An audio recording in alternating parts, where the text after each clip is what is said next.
Hello student, exam नीति के YouTube channel पे आप सभी लोग का एक बार फिर से स्वागत है। जैसा कि आप सब लोग जानते हैं कि हम लोग यहाँ पर daily GK GS mock test series चला रहे हैं।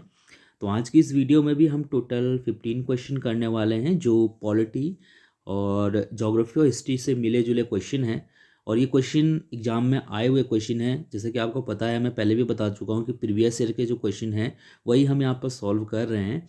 तो अगर आप किसी भी एग्ज़ाम की प्रिपरेशन कर रहे हैं जिसमें जीके जीएस पूछा जाना है तो आप फॉलो कर सकते हैं और जो भी डेली क्विज़ है उसको अटेंड करके आप जान सकते हैं कि आपकी कितनी तैयारी हो गई है जीएस के अंदर। इस वीडियो के लास्ट में मैं आपसे एक प्रश्न पूछूंगा, उसका उत्तर भी आप कमेंट करके बता सकते हैं अगर आपको उसका आंसर पता होगा तो शुरुआत करेंगे अपने पहले क्वेश्चन के साथ। हमारा पहला क्वेश्चन है कि भारत में कौन सा क्षेत्र सबसे अधिक प्रत्यक्ष विदेशी निवेश एफडीआई इक्विटी प्रवाह को आकर्षित करता है। हमारे देश में सबसे ज़्यादा जो एफडीआई आता है, विदेशी निवेश आता है, वो किसकी वजह से आता है, सीधे सीधे ये हमसे यहाँ पर पूछा गया है। इंपॉर्टेंट क्वेश्चन है, मैंने देखा है कि ये क्वेश्चन कई बार एग्जाम में पूछा जा चुका है।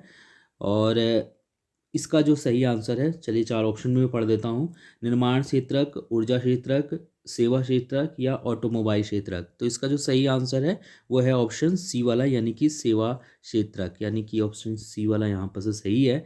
जो सर्विस सेक्टर है जिसके अंदर retail, banks, hotel, real estate, education, health, media, ये सभी चीज़ें आ जाती हैं, वो जो है सबसे ज़्यादा विदेशी निवेश लेके आता है भारत में।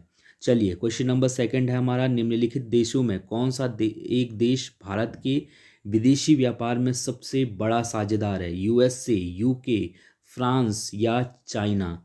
तो आप सभी लोग जानते हैं, हम लोग हमेशा वाइकट चाइना करते रहते हैं, लेकिन चाइना ही वो सबसे बड़ा एक तरीके से कह सकते हो विदेशी देश है जिसके साथ हम सबसे ज़्यादा व्यापार करते हैं। ठीक है, तो चाइना इसका सही आंसर हो जाएगा, ऑप्शन डी वाला।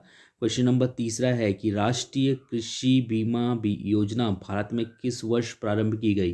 भारत की एक बहुत चर्चित योजना है राष्ट्रीय कृषि बीमा योजना। इसकी जो शुरुआत है वो कब की गई? 1997, 1998, 1998, 99 और 99 या फिर सन 2000 के बीच में, या फिर 2000 या 2001 के बीच में। तो कौन सा सही हो जाएगा इसका? तो इसका भी आंसर ऑप्शन सी वाला ही सही है। 1999 2000 के बीच में ये शुरू हुई थी राष्ट्रीय कृषि बीमा योजना। ठीक है। क्वेश्चन नंबर फोर्थ है हमारा कि 2011 की जनगणना के अनुसार भारत में निम्नलिखित में से किस राज्य में न्यूनतम लिंगा अनुपात है?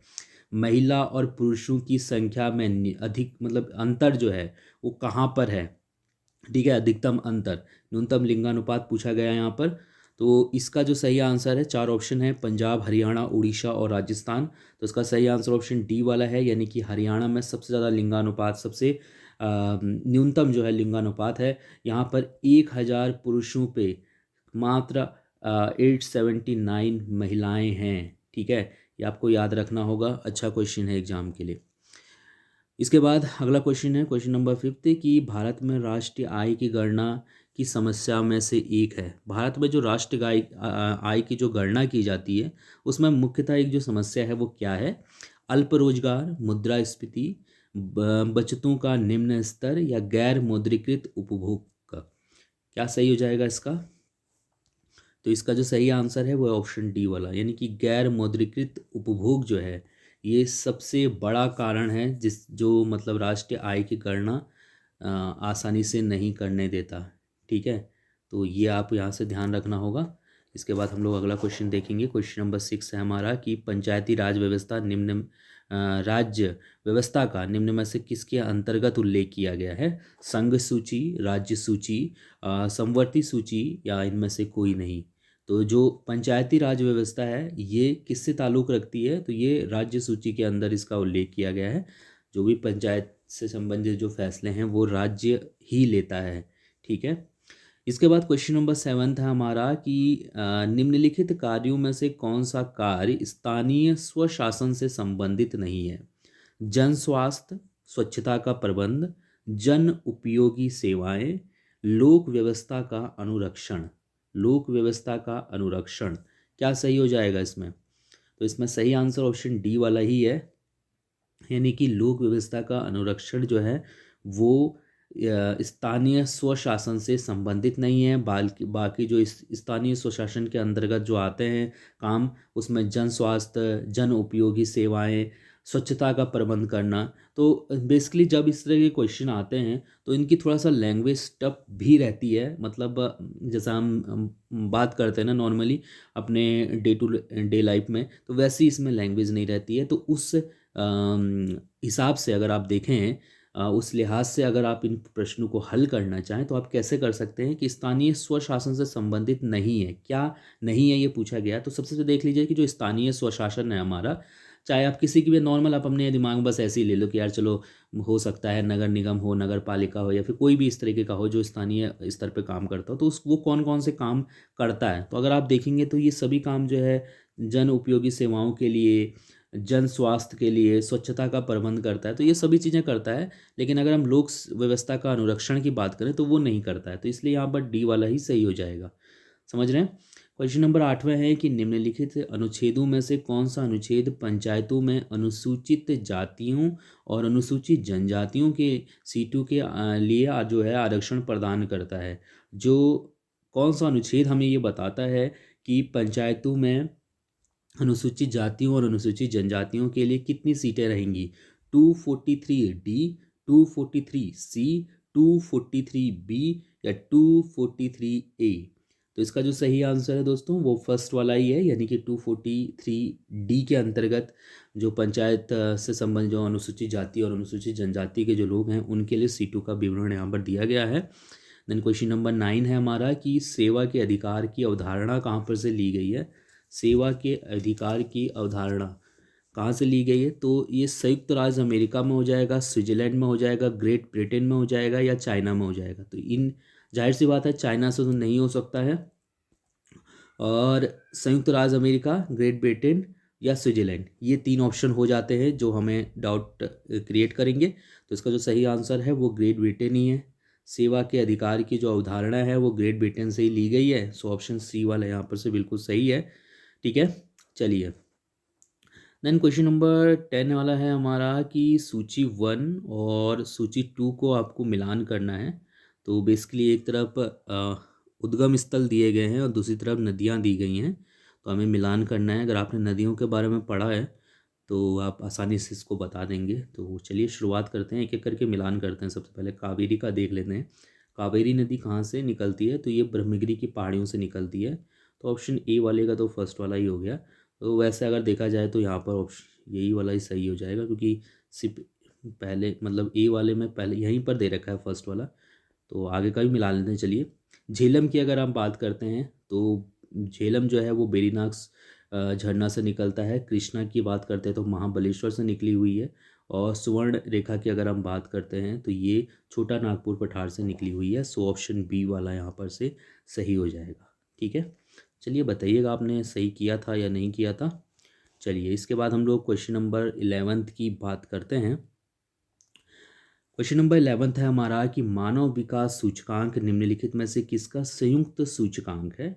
पोषण संबंधित स्थिति, जीवन की गुणवत्ता और प्रति व्यक्ति जीडीपी, निर्धनता, जीवन प्रत्याशा एवं शैक्षणिक उपलब्धि, जीवन प्रत्याशा, शैक्षणिक उपलब्धि या प्रति व्यक्ति आय, या मुद्रास्फीति, बेरोजगारी या प्रति व्यक्ति जीडीपी। तो ये 4 ऑप्शन दिए गए हैं और हमको ये बताना है कि जो मानव सूचकांक जारी होता है उसमें इनमें से मतलब कौन सी चीज़ जो है शामिल की जाती है कि इसका संयुक्त सूचकांक होता है वो। तो इसका जो सही आंसर हो जाएगा हमारा वो हो जाएगा ये वाला, जीवन प्रत्याशा, शैक्षणिक उपलब्धि और प्रति व्यक्ति आय, इनसे मिलकर जो है मानव विकास सूचकांक बनाया जाता है, तैयार किया जाता है। क्वेश्चन नंबर 12 है हमारा कि भारत में सीमांत जोत का आकार है।